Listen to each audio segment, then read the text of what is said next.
In this tutorial, you'll learn how to maintain model consistency across multiple editorial images.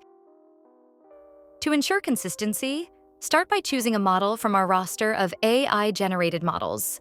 At the bottom of the screen, in the prompting section, navigate to Create New Image.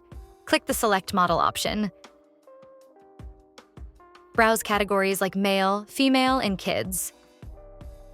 Click View Details to preview the full-body view of any model. Choose the model that best fits your editorial brief. Once your model is selected, click Shoot to generate your image. You'll notice the model prompt includes $model. This tag is essential. It signals the AI to use your selected model in the generated image. Make sure your prompt doesn't include any keywords describing a different model or features of another model. This helps the AI stay focused on your chosen model and maintain consistency.